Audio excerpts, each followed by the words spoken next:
શું કહીશ, બ્રશ કરી લીધું અને હજુ આકાવો ચા પીવો હોય તો દૂધની થેલી લાવવી પડશે. દૂધની થેલી લેવા જવું મળશે ગામમાં.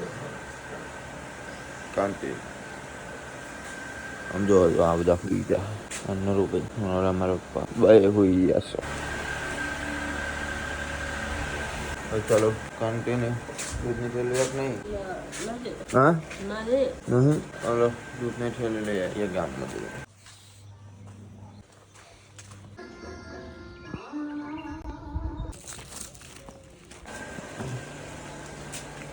લો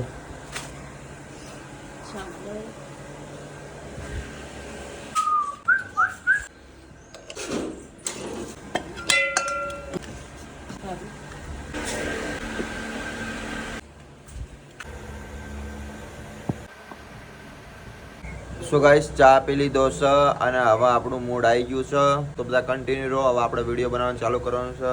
શું કે ભાઈ? હજી ચા પીવાનો છે. ચા પીવાનો જ છે? તાણે હજી બરાસ કરીને બેઠા હી. હજી ચા પીવાનું બાકી હે. ચા પીએ તાણે મૂડ આવે. તમારે બાકી છે? મેં તો પી લીધો. તમે તો પી જ લો ને. તમે આખા દૂધ ની પીવો હો. હા જો એ ઉકળ્યો, એ ઉકળ્યો. બારી રોટલા બનાવવા હાલ પછી બારી દળાવી દઈએ તો બારી રોટલા બનાવી. મકાઈ લઈ આવે. મકાઈ લેવાના? મકાઈ રોટલા બહુ સારા થાય, મીઠાશ લાગે.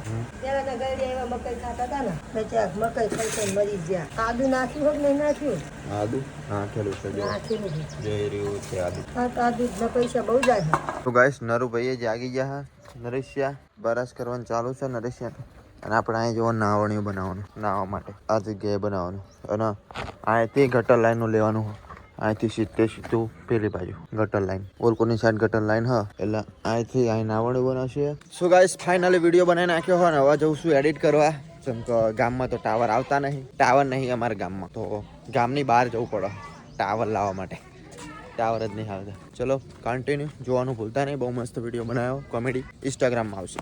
હવે આનકોરા બહાર આવી જાય, હવે ટાવર આવવાનું ચાલુ થઈ જશે. સૂરજ ઠંડી ઉડે નાખે એવો સૂરજ ઉગી ગયો કમ્પ્લેટ. હા બોલે જોઈને ન કહો જઈએ એવું એટલે જ તે. સો ગાઈસ, ફાઇનલી એડિટ બેડિટ કરીને કમ્પ્લીટ કરીને નાખી દીધો વિડીયો. અને આપણે નહીં પણ લીધું હોય. હવે જવાનું આપણે દુકાન સાઈડ. તો ટિફિનને એવું કમ્પ્લીટ કરી નાખ્યું રેડી. નરેશ આમાં ભરી નાખ્યું તો ટિફિનને એવું ભરી નાખ્યું અને હવે જવાનું આપણે દુકાન સાઈડ. ચલો કન્ટિન્યુ. સો ગાઈસ, ફાઇનલી દુકાને પહોંચી જાય, દુકાન ખોલ નાખી અને આવીને તરત આપણે જો આ ભાઈ આવ્યા છે ખોડાથી છેક. નીલુભાઈ મજા. તો ગાઈસ, કપડા સીવડાવવા આવ્યા હા ખોડાથી છેક અહીંયા મખ્યા ચોકડી. ઘણું બધું આખું થાય. તો હવે દુકાન ખોલ નાખીએ, સાફ સફાઈ કરી નાખીએ. હા જો ઘણું બધું એવું બધું પડ્યું હોય, કાલ આખા દાડાનું સીવેલું હોય, બધું કટકાને એવું પડેલું હોય એટલે સાફ સફાઈ કરી નાખીએ. કન્ટિન્યુ. તો ગાઈસ, હવે સીવવાનું ચાલુ કરવાનું. તો એના માટે આપણે પેન્ટનો ચોંટાડવું પડશે. ઇસ્ત્રી ચાલુ કરી નાખી છે, હા જોઈ શકો છો તમે. અને ઇસ્ત્રી ચાલુ કરીને હવે આ પેન્ટનું જે કમર પટ્ટો આવે ને ચોંટાડવાનો.